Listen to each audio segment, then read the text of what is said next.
Let me tell you a little bit about the wine that we have in front of us here. This is the Erath Estate Pinot Noir. What's special about this wine is that it is sourced from single vineyards on the estate, and they source each vineyard separately, and then at the end they blend them together.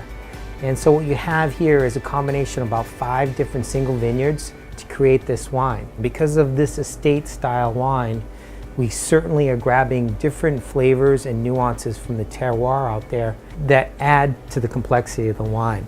So what you get when you drink one of these wines here is nice aromas of brambleberry or dried fruit, but very fruit-forward style wines.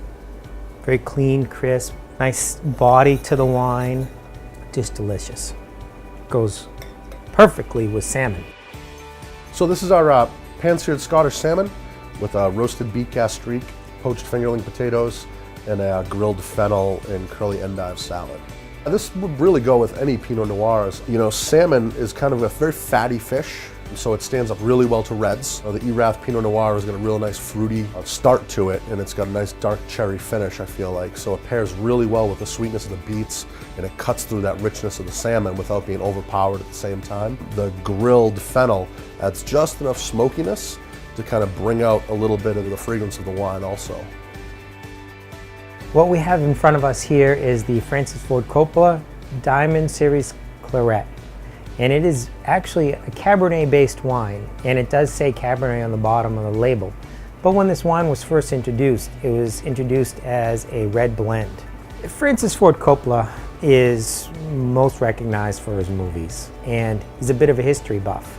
When he put together the packaging on this wine, you see this nice little netting on the bottle, and it really doesn't serve any other purpose as far as, you know, strengthening the bottle or anything like that, but it is decorative, and it's something that they did in the old world in Italy to really kind of keep the closure in place, the cork in place. But now it's more of just a decorative piece that he has a familiarity or a connection to the history in making wine in Italy. The taste profile in this wine is going to be full-bodied, well-balanced. You'll have some soft tannins at the back of this wine. And again, this wine is made to be drunk now. The aromas in this wine, dried fruits, blackberry, cherry, dried cherry flavors. Very soft, elegant in the approach.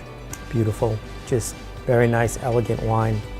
The pairing with this wine, because it is so well balanced and it is elegant, it does do great with meats, grilled meats.